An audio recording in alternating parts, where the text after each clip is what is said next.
It's almost ready. When you explore the Mojave wasteland, you expect to find raiders, mutant beasts, and warring nations fighting over electricity. You expect power to look loud and terrifying.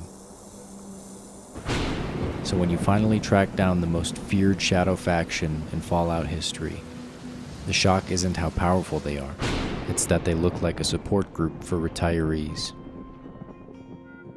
In this video, we're going to explore the secret history of the Enclave, a faction that went from being the masters of the world to being the Mojave's most wanted war criminals. We'll look at the catastrophe that broke them, the lives they've built in hiding, and the impossible choice you have to make as a player when you finally track them down in Fallout New Vegas. To understand the Enclave, you have to understand the world they left behind. The year is 2281. 2 centuries ago, in 2077, the world was consumed by nuclear fire in the Great War. In the aftermath, humanity mutated, DNA shifted, people became ghouls, shriveled, immortal survivors, or were transformed by chemicals into super mutants. But the Enclave didn't mutate. Before the bombs fell, there was a secret group called the Courier. These were the puppet masters of America, CEOs, top generals, and politicians. They decided on an iron divorce. They believed they were the only pure humans left, and they divorced themselves from the rest of the world, retreating to high-tech, secret deep-sea oil rigs and underground bunkers. They didn't just want to survive the apocalypse.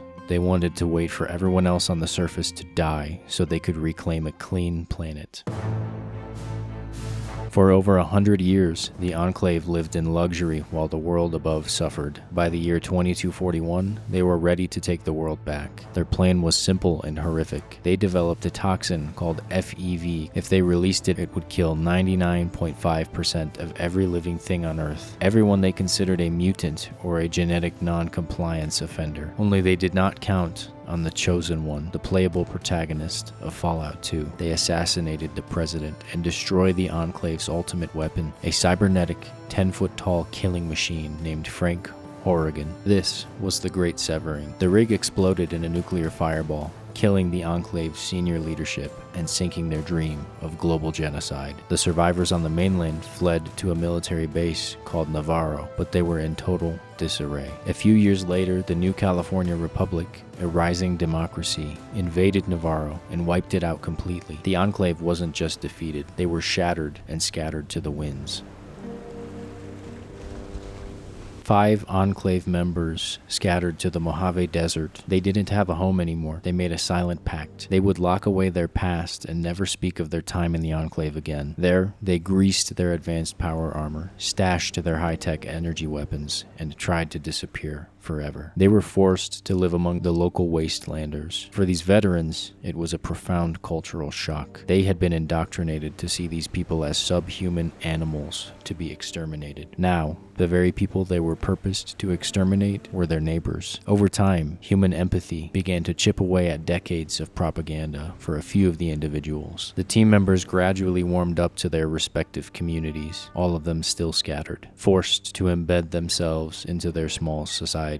Many of them didn't just grow to accept the locals, but eventually became dedicated to helping them. They purposed what was left of their lives to serving them, using their skills for the greater good. Many were deeply haunted by the terrible reputation of the agency they had served so faithfully, desperately trying to make amends for the atrocities committed under the Enclave flag. The Enclave had always been a society of pervasive surveillance and fear. In the old days, a commander could order a summary execution on the spot for something as small as breaking equipment or showing a sign of discontent. Now, hiding in the Mojave, that iron discipline has curdled into paranoia. If their past was ever discovered, the NCR would put them on trial as war criminals or execute them.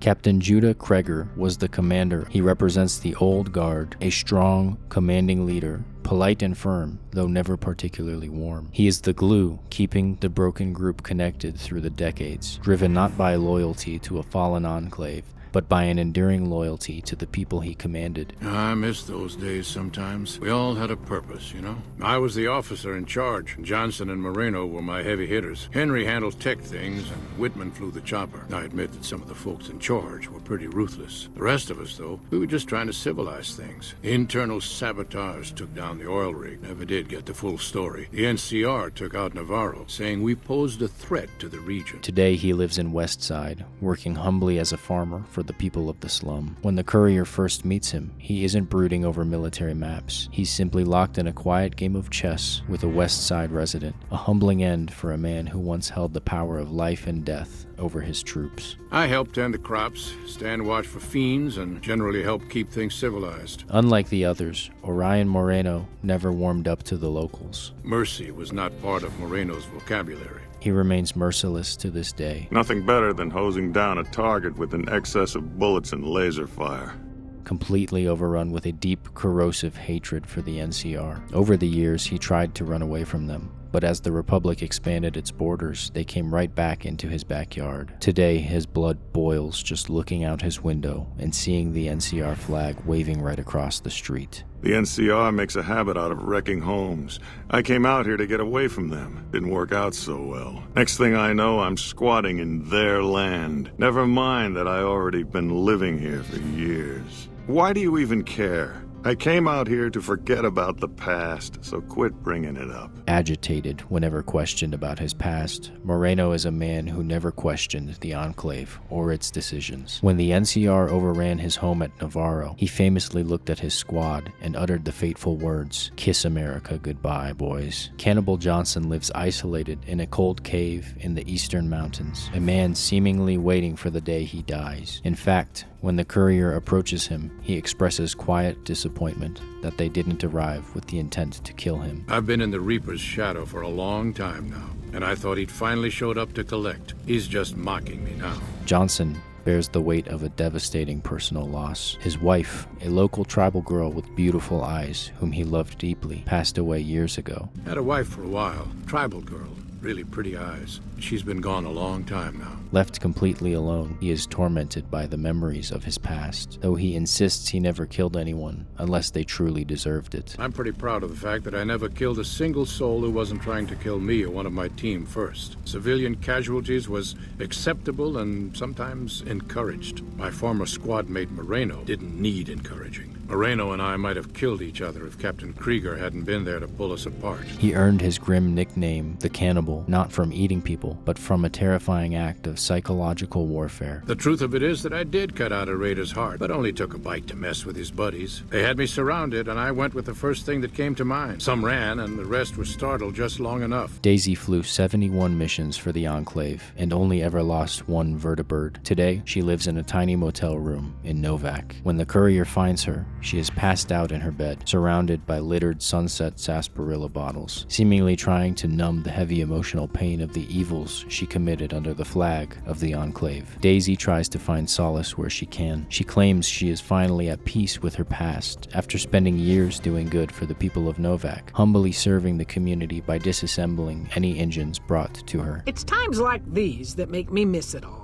I was never happier than when I was in the cockpit. There were more than a few missions where I took the scenic route home just so I could stay in the air. Caught hell for it every time, but worth it. Some of the things we did were questionable. I know. That's just how it was back then. Figure I've done enough good to make up for any sins, anyhow. 71 missions and only lost one chopper. Rotor malfunction over Klamath. Hard landing, but I walked away. I help folks strip down the more complicated bits of salvage they bring in. Engines mostly. The bits and pieces we take out are usually worth more than the whole thing put together. Dr. Henry is a scientist who left the Enclave because he couldn't bring himself to agree with its leadership, likely pushed away by the light of the atrocities committed under their banner. Electing solitude, he resides far in the west at Jacobstown, surrounded by super mutants and nightkin who offer him protection in exchange for his help. There, he conducts his research in peace, trying to cure a mysterious, afflictive disease disease affecting the Nightkin, which he suspects stems from their chronic use of stealth boys. Specializing in neuroscience, both human and canine. Of course, this lab is nothing compared to what I had when I was with the Enclave. Cyberdogs and the like. It's not a field I work in much anymore. The leadership and I didn't see eye to eye, so I left. It was the right decision, since the Enclave's oil rig was destroyed not long after.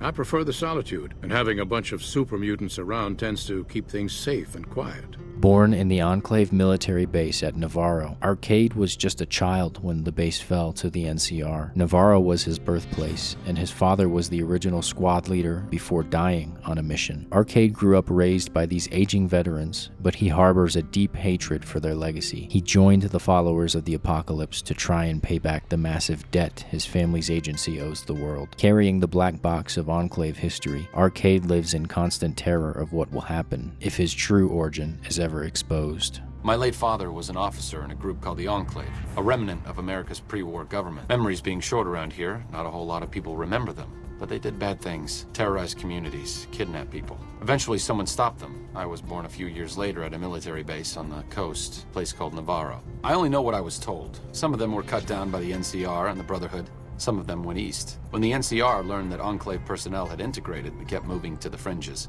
It's one of the reasons why I wound up out here. My mother and I left with some of the troopers from my father's old unit, the same people I've kept in contact with over the years.